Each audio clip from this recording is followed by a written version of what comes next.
and then pull the lever and steal all their stuff. Because to be honest, I'd rather be in war with them. To be honest. I can have a military all I want. I forgot about building that military barracks over here. Then yes, I am going to build it above ground, because I like building above ground. No, I'm not an elf lover. And you won't get that joke. You don't get that joke. It wasn't meant for you. I'm sorry. Yeah, so we'll put it here. Limestone. That seems fun. Limestone. And we're gonna have to build a floor. Because I like floors. I don't think we'll have to put it everywhere, do we? I don't know yet. I don't know how I'm gonna do this.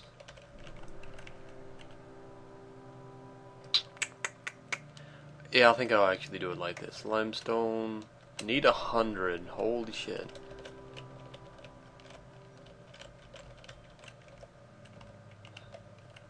How much limestone do I have left? A lot. Yeah. No issues. So we will need more walls. Yes. So we're building a barracks out here. Limestone. Now this is where they're gonna train and all that fun stuff, so the reason I'm doing it out here is because I kind of want my military to be near the walls. Because once I get the time and it actually becomes more feasible, I'm going to build the walls up and then add archery posts on them so that I can have archers out there and attack whatever's trying to come at my fort. Now it's a bit complicated and it's a bit asinine, but I enjoy it. So this is how I enjoy to play Dwarf Fortress. If you don't like it, I'm sorry. Or you might find that this is actually a pretty neat way to play too, and you might be like, oh, this is cool, thank you for showing me how to do it like this. Because Dwarf Fortress is all about how you make it. There are tons of ways to play, tons of ways to fail. Not that this way pretty much fails. This way fails occasionally, but that can be said about any way, to be honest. I need to build floors, actually, right there, so that they can get to it. At least right here. Never mind. Our masons are going to have to come out here and start working. Zones, yeah. X. Remove zone there. No, remove zone. Thank you. So our masons are starting on that. Gonna have a training center out here. Everything will go better than expected, I assume. I hope, anyway. Now, it could go horribly. This could go horribly, terribly, awful, miserably, goddamn awful, terrible, something bad. But I hope not. I know it's like one of those, oh my god, it could go terrible, but it might not. Arson, murder, and jaywalking. That's how this fort is gonna go, I think. Although we're doing pretty well. I mean, drinks going well. Fish, we need. Come on, prepare these fish, guys. I know you've caught them. Prepare them. Harvest their organs. Now you might notice I talked about earlier that I set up, in a couple episodes back, I had set up the dwarves in the last fortress. Actually, never mind. I don't even remember what I was gonna say. And we've cleared out the better majority of stuff over here. So yeah, we can actually do this, channel this out. I know it seems retarded just to build a bridge just for that, but it's irking me greatly. There we go. Now we can remove this. And everything went better than expected. Nom.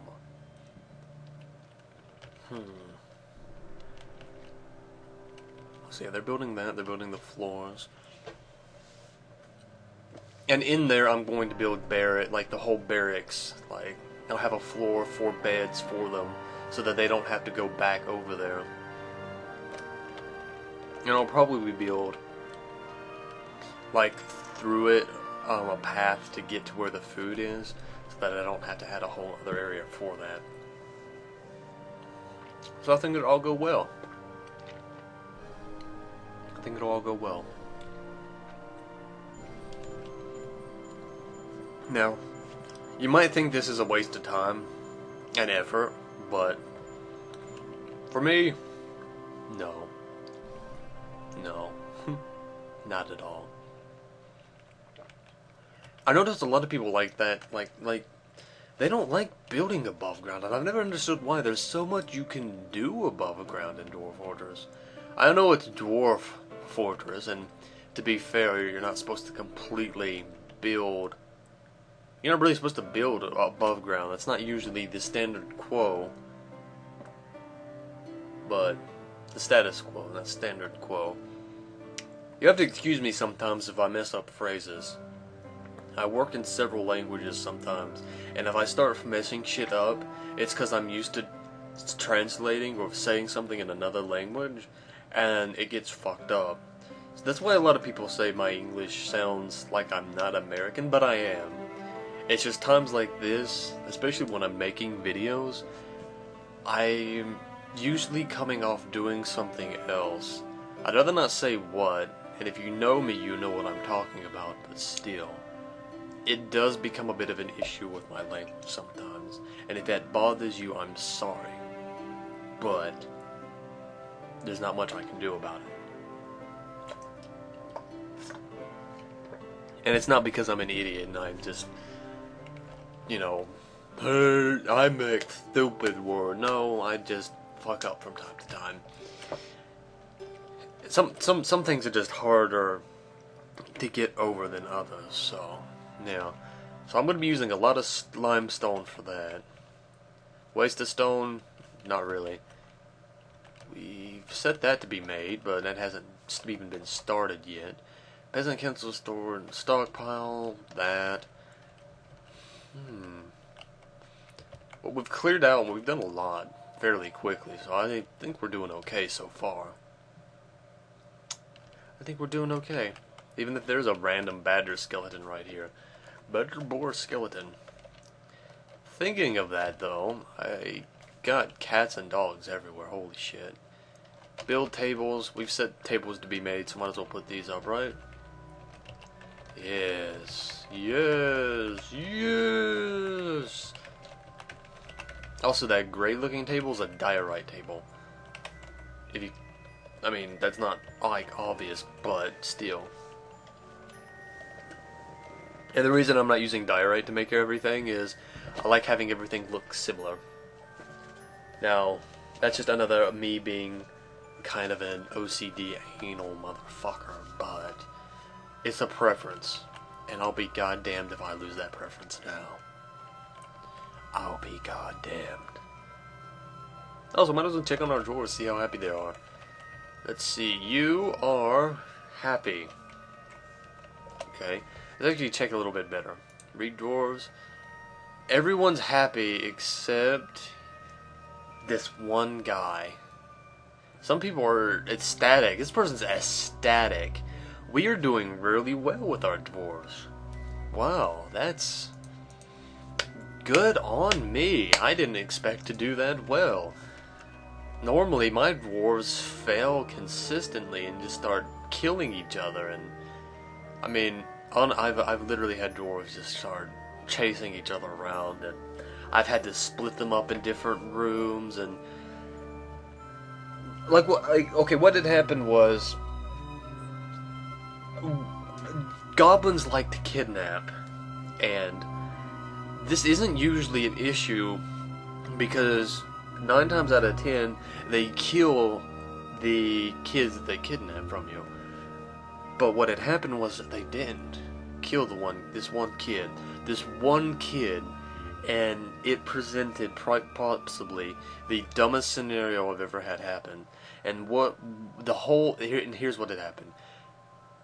We had a war. I was at war with the goblins, and during the war, they had taken one of the kids. They'd taken one of the kids that we had, kidnapped, and then I got the message, and I'm like, well, shit.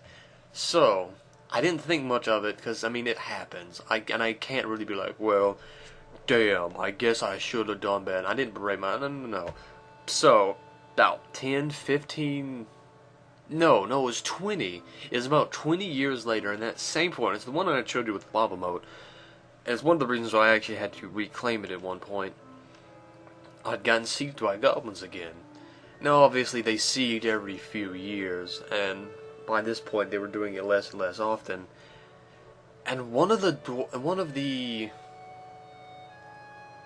members of their military, and I didn't know this at the time. I looked back on it later. Was the dwarf they had kidnapped. They had literally brainwashed the kid into thinking he was a goblin. He was fighting for them and everything. And one of my military dwarfs killed him. And apparently, the parents of the kid found out. And they got pissed, and they went to kill the dwarf, the military dwarf. Now, obviously, this military dwarf, knowing me, and if you know what I talk about sometimes, was axe crazy. So when the parents came to kill the dwarf, it didn't end well. They died. They both died. But the friends of those two seeked revenge against the other dwarves. So now I have dwarves killing dwarves for killing other dwarves. And it basically got down to a loyalty cascade where I had warring factions, like fighting each other for whatever reason. And it eventually ended up I had 5 dwarves who were in the stockpile room chasing each other around with axes. And I'm like, okay, maybe I can save it. So I put each of them in a room. I mean, I didn't have much. I mean, it wasn't hard. I didn't have many people left. I put each of them in their own room. And I had one dwarf who was a migrant. I had only gotten one migrant out of that wave because they'd heard of all the death. Bring each of them food. And after about 2 months, I decided, okay, this is enough. Enough is enough. Let's try bringing them out. And I brought them out.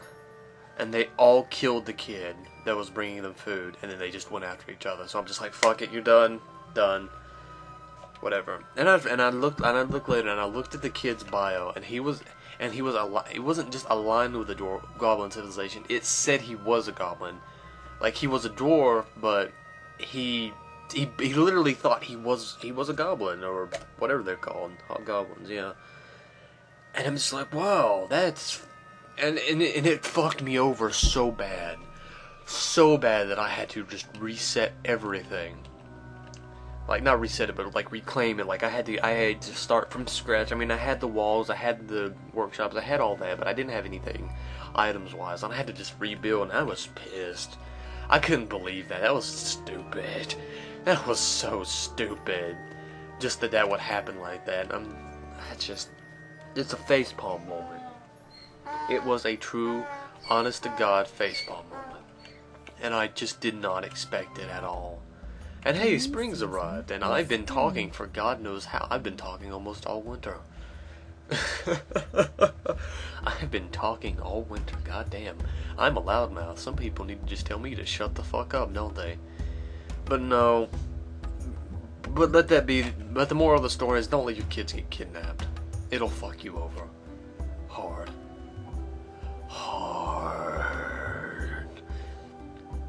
So, since it's spring, we should be getting new migrants soon. And we have 5 idlers. God damn it.